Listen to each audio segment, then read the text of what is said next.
These are the answers to the AP Chemistry packet that covers topics 4.1 to 4.4. On this slide, you can see Unit 4 at a glance. Unit 4 is entitled Chemical Reactions. In this video, we'll take a look at Topic 4.1, Introduction for Reactions, Topic 4.2, Net Ionic Equations, Topic 4.3, Representations of Reactions, and Topic 4.4, Physical and Chemical Changes. In the video description area, there is a link to the AP Chemistry course and exam description, which we call the CED for short, and there is also a link to the packet that accompanies this video. If you've been watching my previous videos in this playlist, which covered the content from Unit 1, you might be wondering why this video, the next video in the series, is from Unit 4. I will eventually present the material from Unit 2 and Unit 3. The reason why I am presenting Unit 4 immediately following Unit 1 is because of this connection that you can see on this slide. There is a strong connection between Topic 1.1, moles and molar mass, and Topic 4.5, stoichiometry, which involves the amounts of reactants and products in chemical reactions. Stoichiometry calculations involve grams, moles, and mole ratios. As you can see in your packet, I have combined Topic 4.1, Introduction for Reactions, and Topic 4.4, Physical and Chemical Changes, because both of these topics pretty much talk about the same thing, and that is distinguishing between physical and chemical changes. Let's go ahead and take a look at these essential knowledge statements from the AP Chemistry course and exam description. A physical change occurs when a substance undergoes a change in properties, but not a change in composition. Changes in the phase of a substance, solid, liquid, gas, or formation or separation of mixtures of substances are common physical changes. A chemical change occurs when substances are transformed into new substances, typically with different compositions.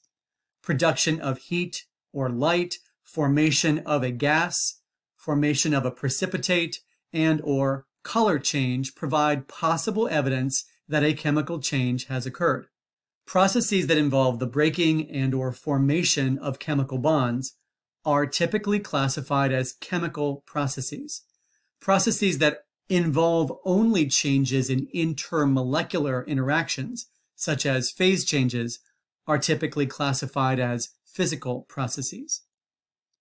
Sometimes, physical processes involve the breaking of chemical bonds. For example, plausible arguments could be made for the dissolution of a salt in water, as either a physical or chemical process involves the breaking of ionic bonds and the formation of ion-dipole interactions between ions and solvent. Okay, I'd like to show you a few more examples of physical and chemical changes. So here are some examples of physical changes. A change of phase occurs when a pure substance is heated or cooled. A change in particle size, texture, or shape occurs when the form of a substance changes without changing its chemical composition. A mixture is formed by combining two or more substances, but no new substances are formed. A mixture is separated into simpler substances based on a technique such as distillation, chromatography, or filtration. Again, no new substances are formed. And here are some examples of chemical changes. A change in energy occurs, especially involving heat or light. A new substance is formed with a different chemical composition than any of the original substances. A solid precipitate is formed when aqueous solutions are combined. A gas is formed that is not the result of a simple phase change for a pure substance. An odor is produced associated with the formation of a new gaseous substance. A change in color occurs that is not the result of a physical change. And I make a comment here about how a change in color could be just a simple formation of a mixture such as blue and yellow make green, but a color change, especially if it occurs all by itself or all of a sudden, might be the result of a change in the chemical structure of a certain substance.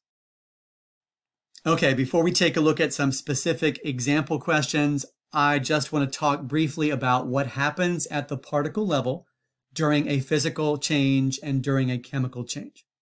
During a physical change, attractive forces between molecules of a pure substance may be broken or formed.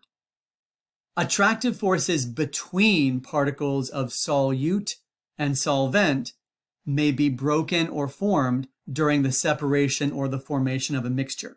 So with respect to the particle diagram that you see on the left side of the screen, I'm showing water, H2O, changing from a liquid to a gas.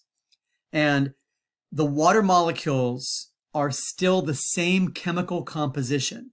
The only thing that has happened is attractive forces between the molecules have been broken. We still have 4 molecules of water before and after that change. Now, what happens at the particle level during a chemical change? Well, that's when chemical bonds may be broken or formed, and new chemical substances with different chemical compositions are produced. So on the right side of the screen, you can see that I began with liquid water, but now I'm ending with hydrogen and oxygen. So in that example, the 4 water molecules have been transformed into 4 molecules of hydrogen and 2 molecules of oxygen. So chemical bonds were both broken and formed during that particular chemical change. Okay, let's take a look at our first example question. Number 1. A pure sample of liquid water is added to a previously evacuated rigid flask. The pressure inside the flask increases, eventually reaching a constant value of 20 torr after 30 seconds. The temperature inside the flask is kept at 300 Kelvin, and liquid water is observed to remain present at the bottom of the container. Which of the following best describes the change that occurs immediately after the sample of liquid water is added to the flask and gives the correct justification? So what's happening to the water, the liquid water in this experiment? Initially, the flask was completely empty. There was nothing in it. And when water is added, there's going to be a change in pressure as the result of liquid water changing into water vapor. So the water is simply evaporating from a liquid to a gas. So now that we know that water, liquid water, is evaporating and changing from a liquid to a gas, we know this is a physical change. So the correct answer cannot be C or D. Now, what happens at the particle level when you change from liquid water to water vapor is that you are just breaking the attractive forces between the molecules. You are not breaking chemical bonds or covalent bonds. So the correct answer is B.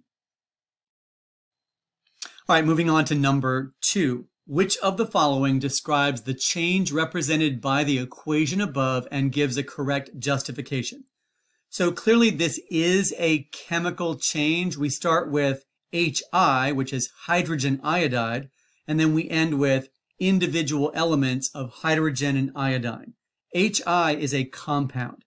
It's not just a mixture of hydrogen and iodine. It is a chemical combination of the atom hydrogen bonded to the atom iodine. So this is a chemical change. So the correct answer is either C or D.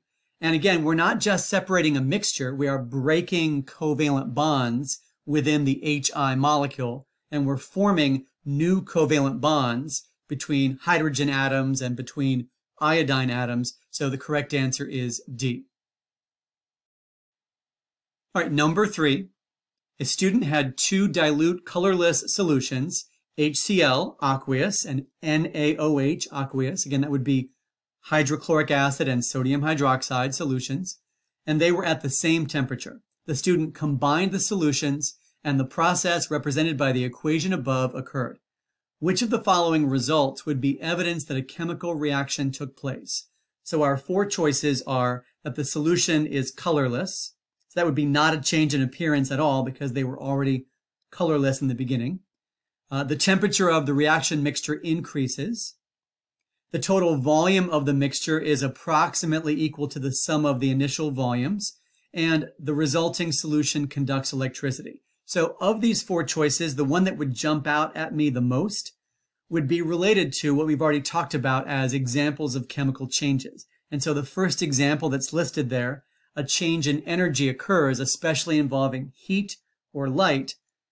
Choice B looks like the best answer to this question because if the temperature of the reaction mixture increases, that would suggest that energy is changing, specifically that heat is being released during this chemical change. Question 4. A student places a 5.00 gram sample of a dark gray solid into a crucible. The crucible and solid are heated strongly in air for several minutes. So here's a diagram of what that might look like. We have a crucible and it's being heated with a Bunsen burner. There's a dark gray solid that is heated in the air. The student makes the claim that a chemical reaction has taken place between the dark gray solid and a substance present in the air.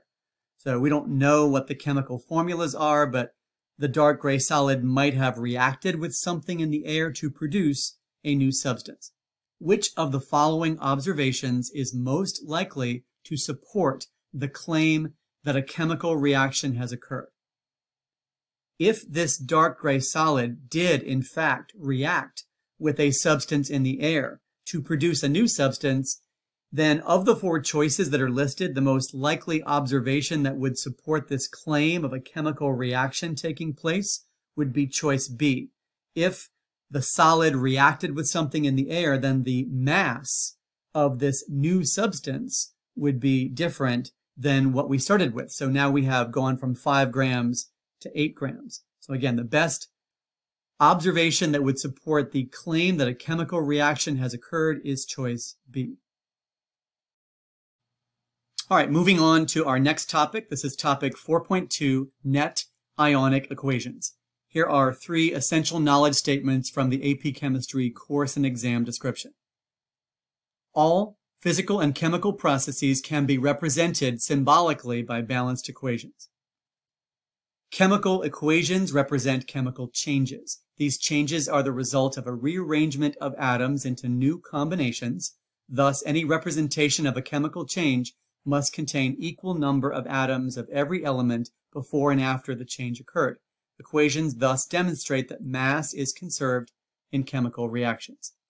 Balanced molecular, complete ionic, and net ionic equations are differing symbolic forms used to represent a chemical reaction. The form used to represent the reaction depends on the context in which it is to be used.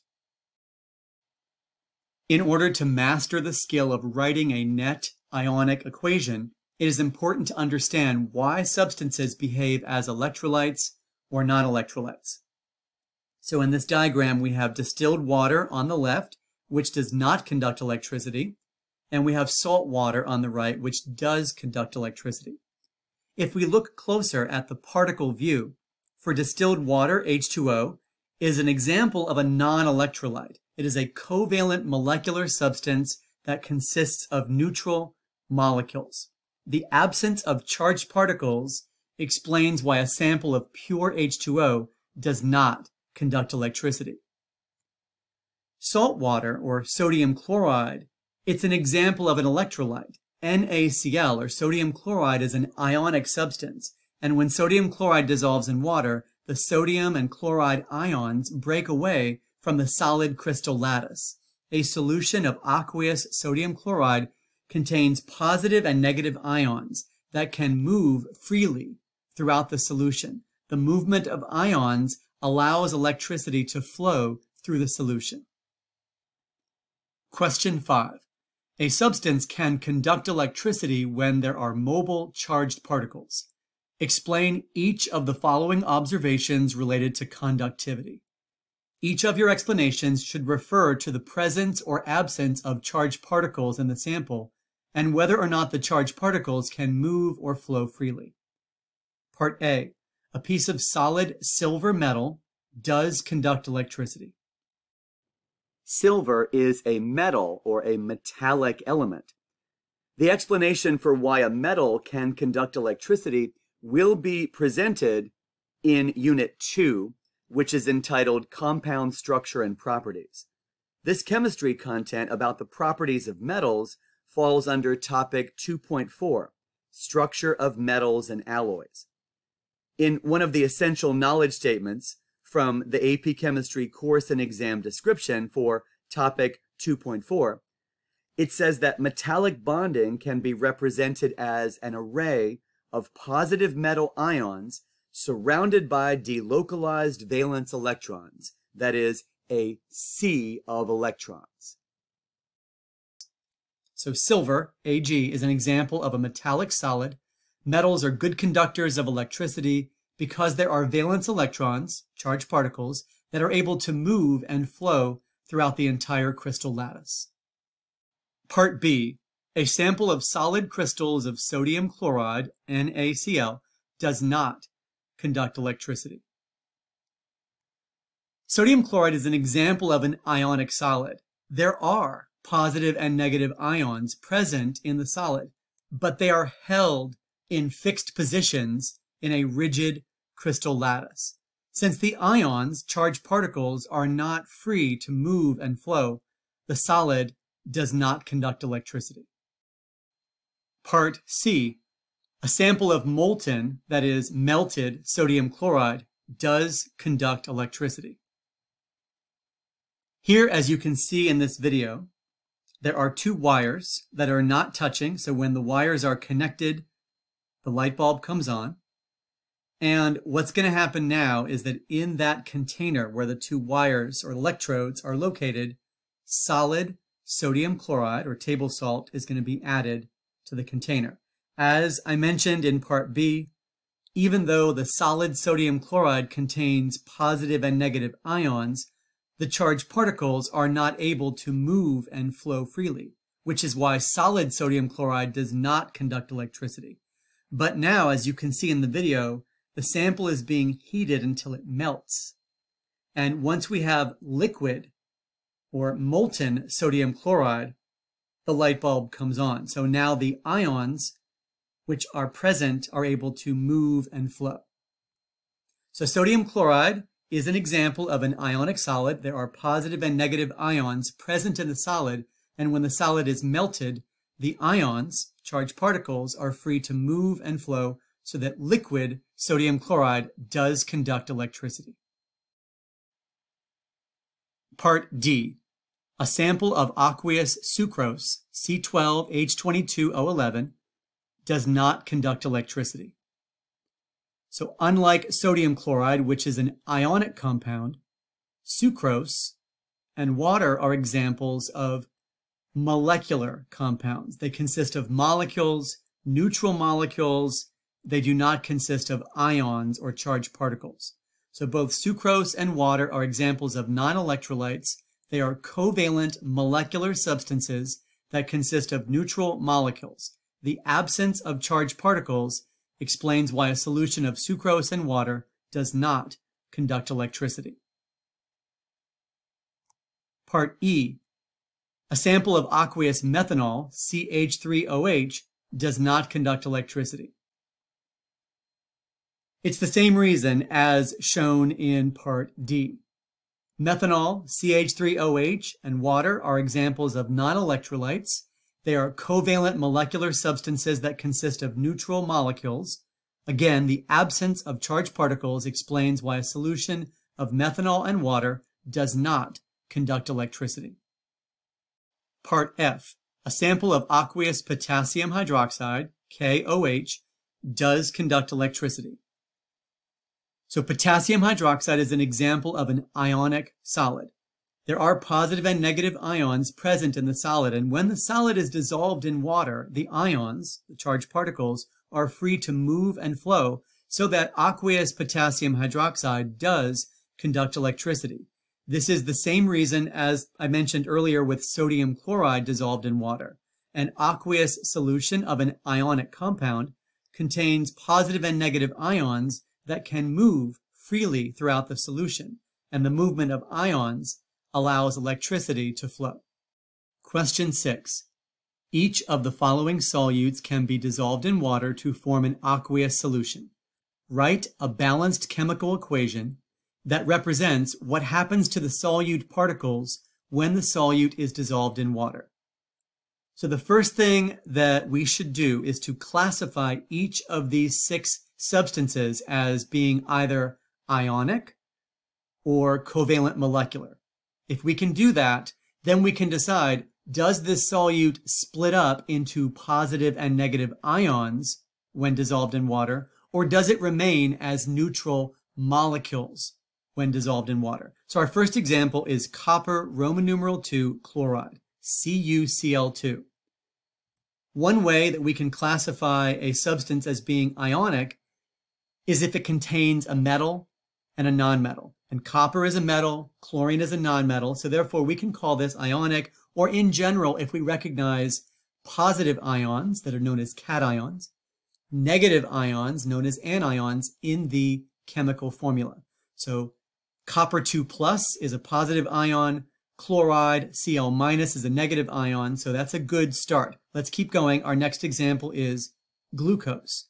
If you recall, sucrose was classified as a covalent molecular substance. Sucrose is table sugar. Glucose is a very similar type of compound. It is also a kind of sugar. It is covalent, consisting only of carbon, hydrogen, and oxygen. Those are all nonmetals, and that's going to be covalent. Sodium is a metal. Sodium sulfate is an ionic compound. The cation, the positive ion, is sodium plus, and the negative ion, the anion, is sulfate, SO4 2-.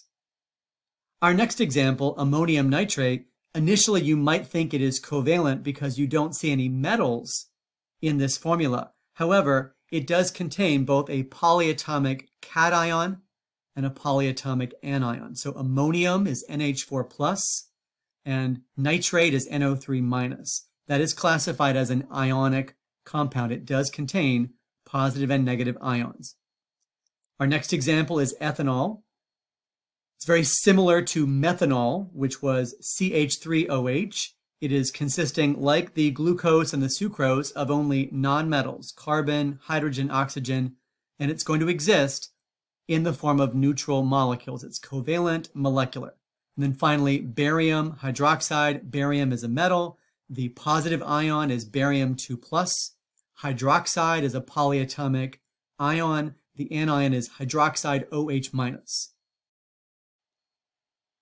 Okay, now that each of these 6 substances has been classified as being either ionic or covalent, now we should know what to do when the solute dissolves in water. If it's ionic, we're going to split it up into aqueous ions, and if it's covalent, it will remain as neutral molecules. Each of these substances will start off as a solid, except for ethanol. Ethanol happens to be a liquid. So the substance will begin as a solid, or in the case of ethanol, as a liquid, and it will dissolve into water, either breaking up into ions or remaining as intact molecules. Let's go ahead and start with copper Roman numeral 2 chloride. It's ionic. So the solid copper chloride splits up into copper and chloride ions. Notice that the symbol for the copper ion is Cu2+, and the symbol for the chloride ion is Cl-. And we have to balance the equation in terms of both the number of atoms and the overall charge. So AQ means aqueous, or dissolved in water. Since glucose is covalent, the solid just dissolves in water, but we don't split it up into ions, so it's written exactly the same on both the left and the right of the equation. The solid is simply dissolved into aqueous glucose molecules. Sodium sulfate is ionic, so the solid will split up into the sodium ions and the sulfate ions. The sodium ions are written as Na+, and there happen to be 2 of them. The sulfate ion is a polyatomic ion, SO4 2-. Ammonium nitrate splits up into the ammonium ion and the nitrate ion. So again, the solid splits up into aqueous ions. Don't forget to write the charge of each ion. Ethanol is covalent, so it doesn't split up at all. Liquid ethanol dissolves in water to produce aqueous ethanol molecules. And then finally, barium hydroxide.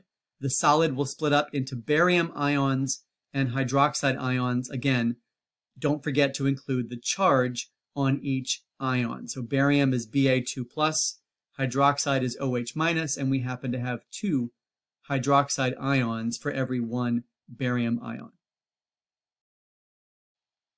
Okay, before we move on to question 7, take a good, close, careful look at the 4 ionic compounds and how to write the correct equation for the dissolution of an ionic substance in water.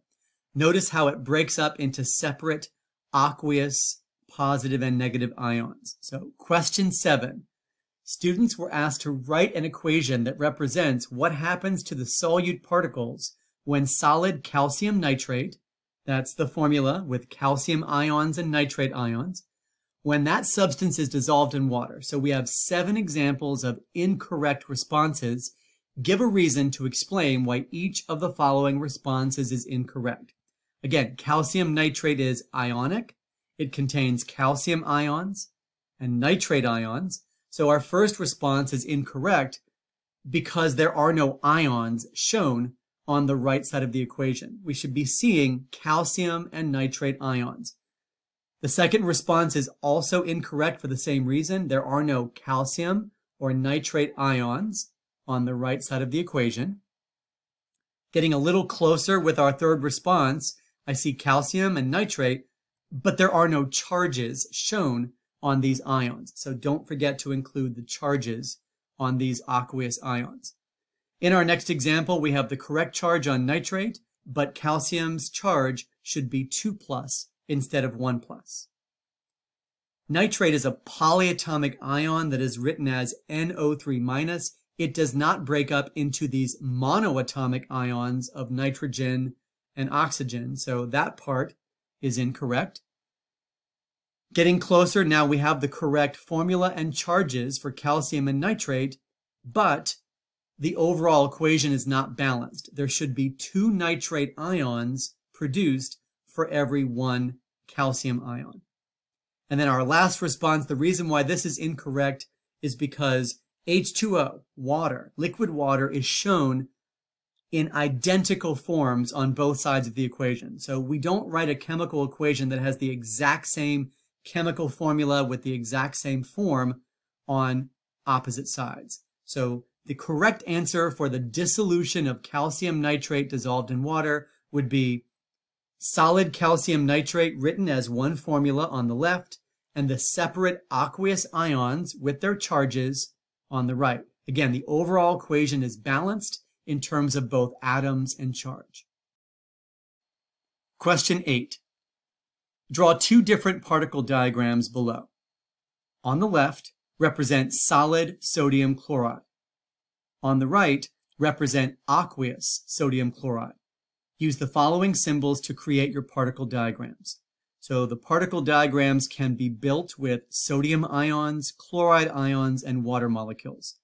In the diagram on the left, I only need sodium and chloride because I'm trying to represent solid sodium chloride. But if I only draw one of each ion, it might look like an individual molecule. And in fact, sodium chloride does not exist as molecules, but rather a huge network of positive and negative ions. And they're oriented in this crystal lattice so that oppositely charged ions are packed together. So this is my representation with 8 sodium ions and 8 chloride ions in this rigid crystal lattice in which the ions are not free to flow and move around. Again, that would explain why solid sodium chloride does not conduct electricity. Now on the right, when I draw a particle diagram for the aqueous solution, I can go ahead and separate the ions from each other. So now I've got 2 sodium and 2 chloride ions with some empty space in between them, and I have to now fill in the empty space with some surrounding water molecules.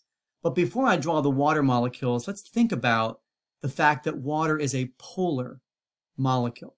There is a partial negative charge and a partial positive charge. So this is how that is oriented. The water molecule in the oxygen end, it's a partial negative charge. And then the hydrogen end is a partial positive charge. Since opposite charges attract, I'm going to point my water molecules in a certain direction around each ion. So this is what I have done. I'm pointing the partial negative end of the water molecule toward the positive sodium ions. And then I flipped it around and pointed the partial positive end of the water molecule toward the negative chloride ions. All right, for number 9, we have a similar question involving drawing a particle diagram. This time we have to draw a particle diagram to represent aqueous magnesium chloride. So magnesium's charge happens to be 2+. Chloride's charge happens to be 1-. So therefore, in terms of charge balance in the solution, I need there to be 2 chloride ions for every 1 magnesium ion. I'm going to go ahead and draw another magnesium ion and 2 more chloride ions. Now, remember that the water molecule has the positive and the negative end, so I'm going to orient the negative end of the water molecule toward the positive magnesium ions, and then I'll flip it around and orient the positive end of a water molecule toward the negative chloride ions. Question 10. A student combines a clear colorless solution of potassium iodide with a clear colorless solution of lead Roman numeral II nitrate. You can watch a video of this experiment by scanning the QR code. Again, I'll go ahead and play it right here. It's a short video. Describe what you observe in the video when solutions of potassium iodide and lead nitrate are combined.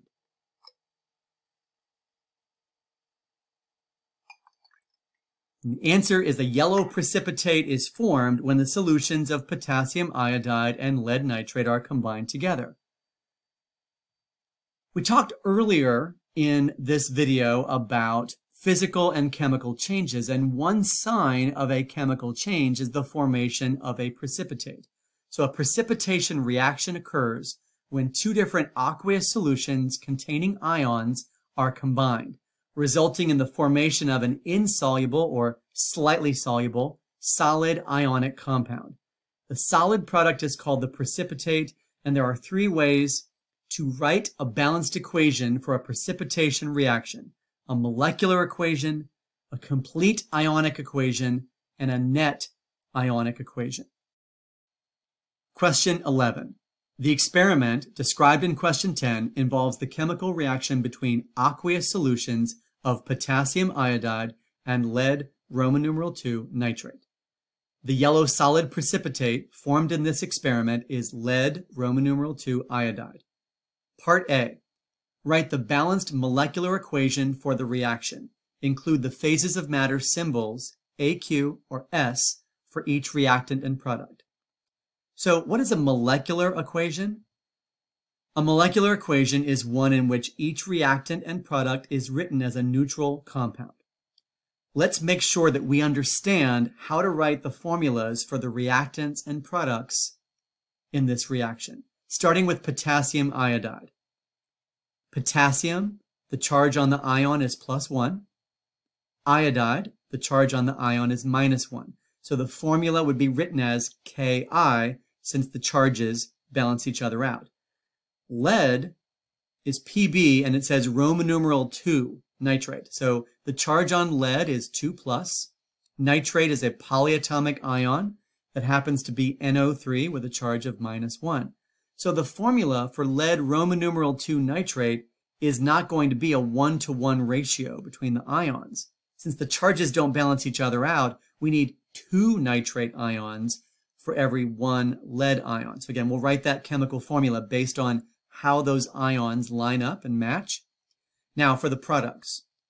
Potassium now is going to be partnered with nitrate. That would be written as KNO3. And again, those charges balance each other out, +1, -1.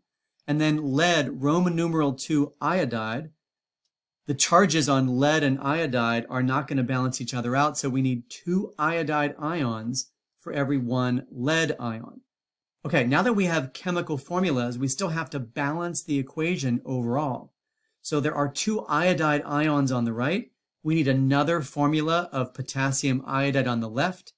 Now we need two potassium ions on the right, so another formula of potassium nitrate on the right. Finally, what about the phases of matter symbols? Well, aqueous solutions were combined, so the reactants are aqueous. And then the solid precipitate was the lead Roman numeral II iodide. Everything else is aqueous, so the potassium nitrate is dissolved in water or aqueous, but the lead iodide would be a solid, the precipitate.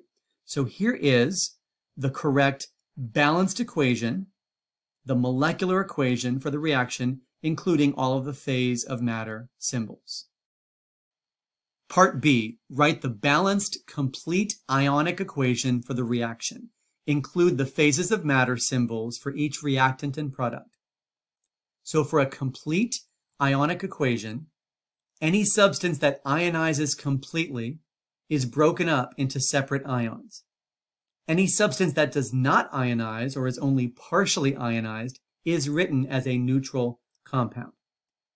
Our first reactant is potassium iodide. It's an aqueous ionic compound. So yes, we are going to split it up into separate ions, and there is a 2 as a coefficient. So we have 2 potassium ions and 2 iodide ions. Notice that we write aqueous for dissolved in water, and we are showing the charges on each ion. The 2 is a coefficient in front of each ion. Now we come to lead Roman numeral II nitrate, again an aqueous ionic compound. Let's go ahead and split it up into separate ions. Lead happens to be Pb2+, and we have 2 nitrate ions, which are written as NO3-. On the right side of the equation, we have potassium nitrate. Again, another example of an aqueous ionic compound. We're going to split it up into 2 potassium ions and 2 nitrate ions. And our last substance is lead Roman numeral II iodide, which even though it is ionic, it is not aqueous. It's a solid precipitate. So we're not going to split it up into separate ions. We're going to write it as a single neutral compound. So now that we have written the complete ionic equation, the net ionic equation is what we get after we eliminate the spectator ions from both sides of the equation. Again, the spectator ions would be the ions that appear in identical forms on both sides of a complete ionic equation. So looking at the answer to part B, I see potassium ions on both sides, and I see nitrate ions on both sides. Once these spectator ions are eliminated, what we have left is our answer to part C. The balanced net ionic equation is written as 2 iodide ions plus a lead 2+ ion to produce the solid precipitate lead Roman numeral II iodide. Okay, before we move on to question 12 in the packet, let me just show you some examples of monoatomic ions in chemistry. You can see various symbols and charges of these monoatomic ions, many of which you're probably already familiar with. And here are some examples of polyatomic ions. You can see ammonium, hydroxide, nitrate, carbonate, sulfate, phosphate. Again, various examples of polyatomic ions and their charges. Writing a net ionic equation is a very important skill that requires practice. When you study topic 4.7, types of chemical reactions, you will learn the following information from the AP Chemistry course and exam description. Precipitation reactions frequently involve mixing ions in aqueous solution to produce an insoluble or sparingly soluble ionic compound. All sodium, potassium, ammonium, and nitrate salts are soluble in water. That means that any ionic compound that contains either sodium, potassium, ammonium, or nitrate will be aqueous or soluble in water. One way to remember these 4 soluble ions is to think of them as the SNAP ions, where SNAP is an acronym: S sodium, N nitrate, A ammonium, and P potassium. Okay, now moving on to number 12. A student combines solutions of ammonium nitrate and sodium sulfate. Part A. Write the chemical formulas for the two compounds that are formed as a result of the chemical reaction between ammonium nitrate and sodium sulfate. So ammonium nitrate contains one ammonium and one nitrate. That's +1 and -1. They go together. Sodium sulfate contains 2 sodium ions for every 1 sulfate ion. So what are the products of the chemical reaction between ammonium nitrate and sodium sulfate? Well, we have to just switch the ions. So now ammonium is partnered up with sulfate. That would be 2 ammoniums for every 1 sulfate ion. And then sodium is partnered with nitrate. That's a 1-to-1 ratio between Na plus and NO3 minus. We can write a balanced chemical equation for this reaction. We're going to have to put 2 formulas of ammonium nitrate on the left, and we need 2 formulas of sodium nitrate on the right. So again, there is the balanced chemical equation. I put little question marks in parentheses on the right side of the equation because we don't know as yet whether a precipitate will form or not. But these are the chemical formulas for the products ammonium sulfate and sodium nitrate. So now, moving on to part B, do you predict that a precipitate will be formed when solutions of ammonium nitrate and sodium sulfate are combined? Justify your answer based on the solubility rules for the SNAP ions. Remember that the SNAP ions are sodium, nitrate, ammonium, and potassium. So we see that ammonium is one of the SNAP ions, sodium and nitrate are one of the SNAP ions. So therefore, the answer to this question is no. A precipitate will not be formed when solutions of ammonium nitrate and sodium sulfate are combined. Why? Because both products of the reaction, ammonium sulfate and sodium nitrate, should be soluble in water because they contain one of the soluble SNAP ions. So if they're both going to remain dissolved in water, there is no precipitate formed. Question 13. A student combines solutions of silver nitrate and ammonium chloride, and a precipitate is formed. Part A. Write the balanced molecular equation for the reaction. Include the phases of matter symbols for each reactant and product. When we write an ionic compound, the positive ion always comes first. So again, this is silver nitrate, AgNO3. Ag is +1, NO3 is -1. We have ammonium chloride, NH4Cl. NH4 is +1, Cl is -1. And then the products of the reaction are the result of just switching the ions around. So now Ag plus is partnered with Cl minus, so that's silver chloride. And then NH4 plus is now partnered with nitrate, NO3 minus, so NH4NO3. We know that the phases of matter symbols have to be included for each reactant and product. The reactants are aqueous. And for the products, we know that one of them must be a solid precipitate because it says a precipitate is formed. Let's remember the SNAP ions. Sodium, potassium, ammonium, and nitrate are part of that mnemonic device. And since ammonium and nitrate are part of the SNAP ions, that must be soluble, that must be aqueous. So by default, the precipitate must be silver chloride. So this is how we write the balanced molecular equation for the reaction, including all of the phase of matter symbols. And now we can move on to part B. Since all of the reactants and products are ionic compounds, if it's aqueous, we split it up into separate ions. If it's a solid precipitate, we leave it together as one neutral compound. So for silver nitrate, we're going to split it up into separate ions, Ag plus, NO3 minus. For ammonium chloride, same thing. We're going to split it up into aqueous ions, NH4 plus, Cl minus. Since silver chloride is a solid precipitate, we leave it together as one formula. We don't split it up into separate ions. And ammonium nitrate is an aqueous ionic compound, so we'll go ahead and split it up into NH4 plus and NO3 minus. That is our complete ionic equation. Let's cross off the spectator ions on both sides. That would be nitrate and ammonium. And what we have left after eliminating the spectator ions is the net ionic equation, Ag plus Cl minus to produce solid AgCl. Question 14. A student combines solutions of barium chloride and potassium sulfate, and a precipitate is formed. Part A, write the balanced molecular equation for the reaction. Include the phases of matter symbols for each reactant and product. Barium chloride is BaCl2. Barium is 2 plus. Chloride is Cl minus, and we have 2 of them. Potassium sulfate is K2SO4. K is plus 1. Sulfate is SO4 2 minus. So again, we have 2 potassiums for every 1 sulfate.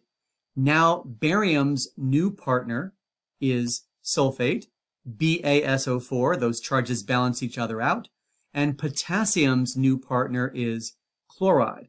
Again, K plus and Cl minus. So those are all the correct formulas, but we do have to balance the overall equation. We need 2 potassiums and 2 chlorides on the right.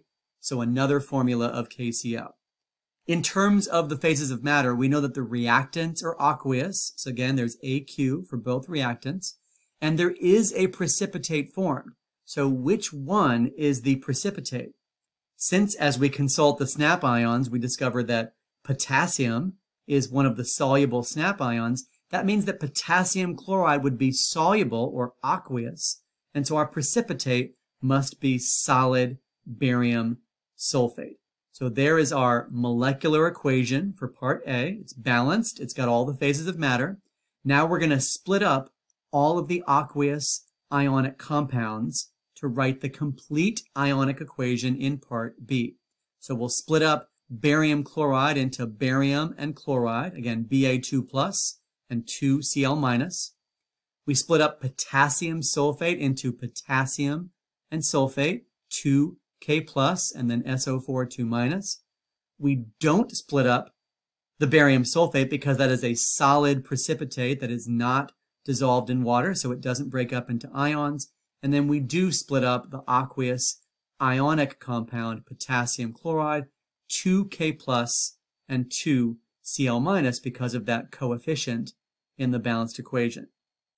If we cross off the spectator ions on both sides of the equation in part B, we eliminate the chloride on both sides and the potassium on both sides. What we have left is the net ionic equation for the reaction. So Ba2 plus aqueous plus SO4 2 minus aqueous to produce the solid barium sulfate precipitate.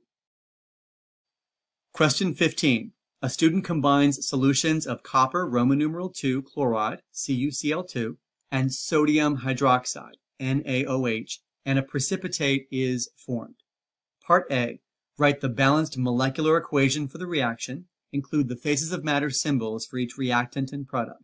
So we know the formula of copper Roman numeral 2 chloride is CuCl2. The charge on copper is 2 plus. The charge on chloride is 1 minus. And we have 2 chlorides for every 1 copper in that formula.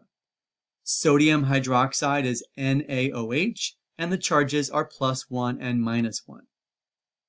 Now, on the right side of the equation, copper is now partnered with hydroxide. And since copper is 2 plus, hydroxide is 1 minus, we need 2 hydroxides for every copper ion for that particular formula to be balanced.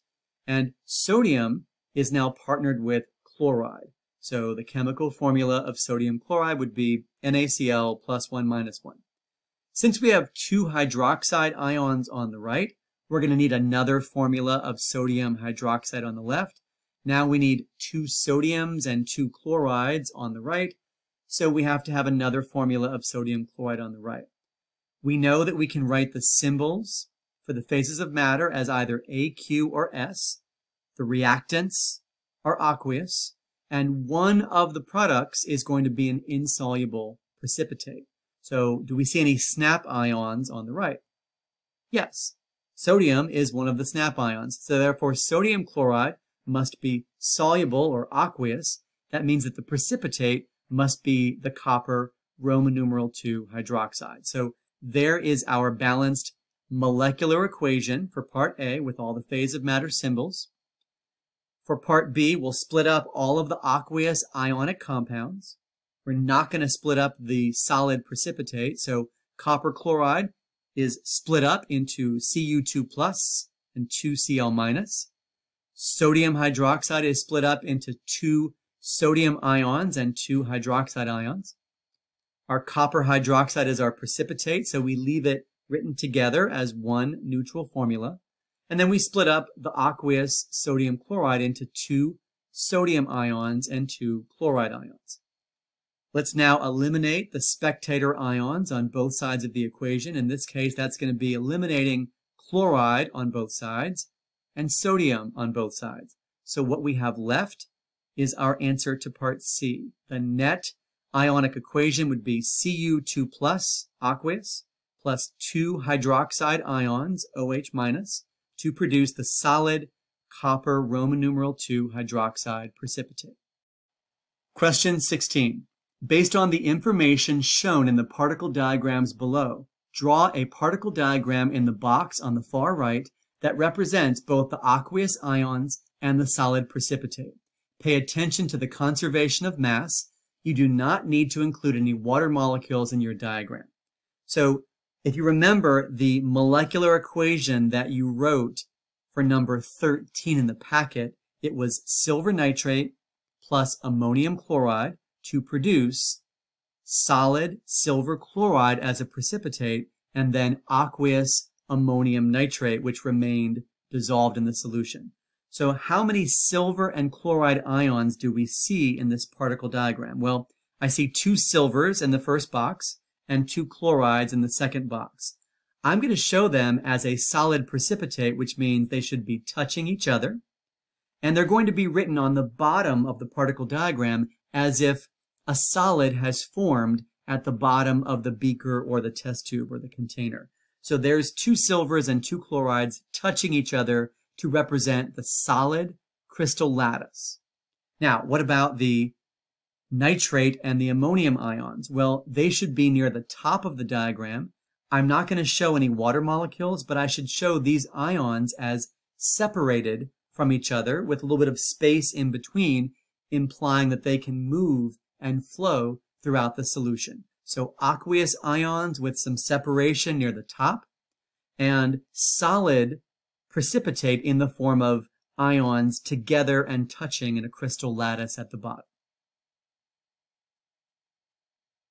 All right, this is number 17. Same idea. We're going to think about the equation, the molecular equation that was written in number 14. This is between barium chloride and potassium sulfate. So the products of the reaction are solid barium sulfate, the precipitate, and then aqueous potassium chloride that remains soluble in aqueous dissolved in solution. So let's put the barium sulfate on the bottom. There's 2 bariums and 2 sulfates. So there's my little crystal lattice of solid barium sulfate. And I have a total of 4 chloride ions and 4 potassium ions. I'll just put a little bit of space of separation between these 4 chloride and 4 potassium ions. So aqueous ions that can flow throughout the solution and a solid precipitate at the bottom. All right, this is number 18. When copper chloride and sodium hydroxide solutions are combined, we get a precipitate. Like you wrote in number 15, the precipitate is the copper hydroxide, and the aqueous ions that remain in solution are the sodium and the chloride. So I see 2 copper ions and 4 hydroxide ions. So there's a copper and 2 hydroxides, another copper and 2 hydroxides. Again, they're touching to represent the solid crystal lattice of the precipitate at the bottom. And I see 4 chloride ions and 4 sodium ions. Again, these are the aqueous ions that can flow throughout the solution. Okay, the fact that you've been drawing these particle diagrams for the last few questions, that's going to make a nice transition from our previous topic, which is topic 4.2, net ionic equations, to our new topic, Topic 4.3, representations of reactions. So we're going to see more particle diagrams coming up. Here's the essential knowledge statement from the AP Chemistry course and exam description. Balanced chemical equations and their various forms can be translated into symbolic particulate representations. Question 19. A particle diagram representing a mixture of nitrogen monoxide, or NO, and oxygen, O2, in a reaction vessel is shown below in the box on the left. A chemical reaction takes place according to the equation above until one of the reactants is completely consumed. In the box below on the right, draw a particle diagram representing the contents of the reaction vessel at the completion of the reaction. Represent nitrogen atoms and oxygen atoms as indicated below. So a black circle is a nitrogen atom, a white circle is an oxygen atom. We have molecules of NO and molecules of O2. Let's take a closer look at the balanced chemical equation. I'm just going to draw a little diagram to highlight 2 molecules of NO and 1 molecule of O2. So that should lead to the production of 2 molecules of NO2, which I'm going to draw in the box on the right. So here are 2 molecules of NO2 with 1 black circle and 2 white circles touching to represent a molecule of NO2. Let me keep going. Can I find 2 more molecules of NO and 1 molecule of O2? Okay, there it is. That would lead to another 2 molecules of NO2 in the particle diagram on the right. Let me do that one more time to make sure I've got nothing left over. There's 2 molecules of NO and 1 molecule of O2, which would lead to the production of another 2 molecules of NO2. So in my final answer for the product mixture, I have a total of 6 molecules of NO2. This does represent the conservation of mass and conservation of matter. We have a total of 6 atoms of nitrogen, 12 atoms of oxygen. So this is a correct particle diagram that obeys the law of conservation of mass. Question 20, same reaction as question 19, but now we're going to go backwards. This time, a particle diagram representing a mixture of nitrogen monoxide, NO, and nitrogen dioxide, NO2, in a reaction vessel is shown below in the box on the right. A chemical reaction has already taken place according to the equation shown in question 19, until one of the reactants was completely consumed. In the box below on the left, draw a particle diagram representing the reaction mixture of NO and O2 in the reaction vessel at the beginning of the reaction. So again, the black atoms are nitrogen, the white atoms are oxygen. So this time to go backwards, for every 2 molecules of NO2 that are formed, 2 molecules of NO and 1 molecule of O2 would have been consumed as reactants. Let's do that again. Can I find another 2 molecules of NO2?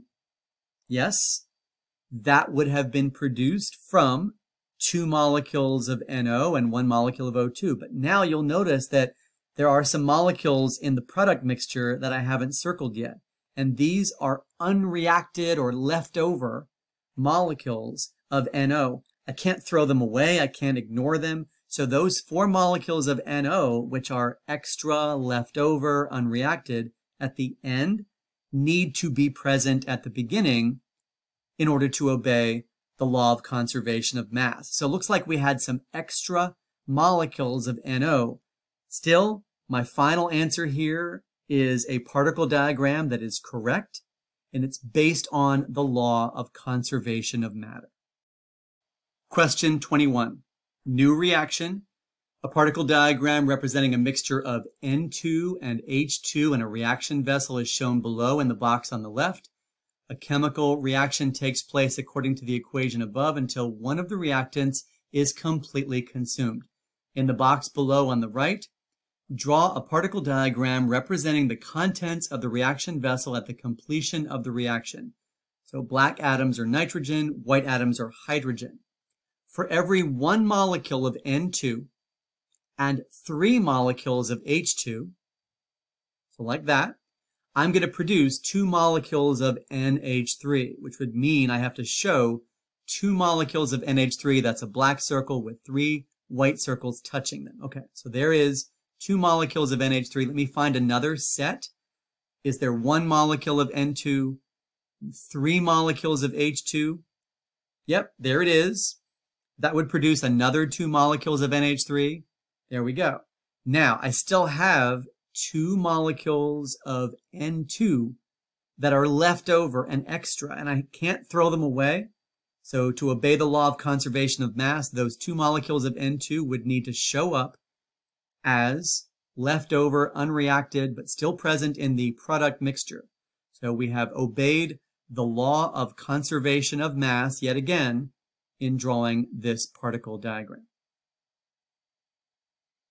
All right, last question on the packet. This is number 22. Now you're not drawing a particle diagram because it's already been given to you for both the reactant mixture and the product mixture. So what you're doing is writing a balanced chemical equation for the decomposition of a substance that has the chemical formula X2Z2.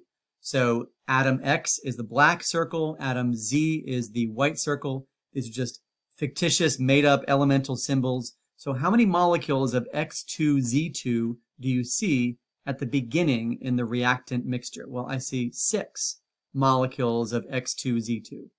On the right, as in on the right side of the arrow in the product mixture, I see 3 molecules of X2. That would be the black circles touching. And I see a total of 6 molecules of XZ2. Again, 1 black circle, 2 white circles touching. So now I've written a balanced chemical equation, but I can simplify this because the coefficients are 6, 3, and 6. So I can divide all of those coefficients by the number 3, the common factor, and I have coefficients of 2, 1, and 2. So that represents the balanced chemical equation for the decomposition of X2Z2 according to the information in the particle diagrams. Again, this is the end of question number 22. It's also the end of the packet. Hopefully you found those answers and explanations helpful for topics 4.1 to 4.4. Thanks for watching.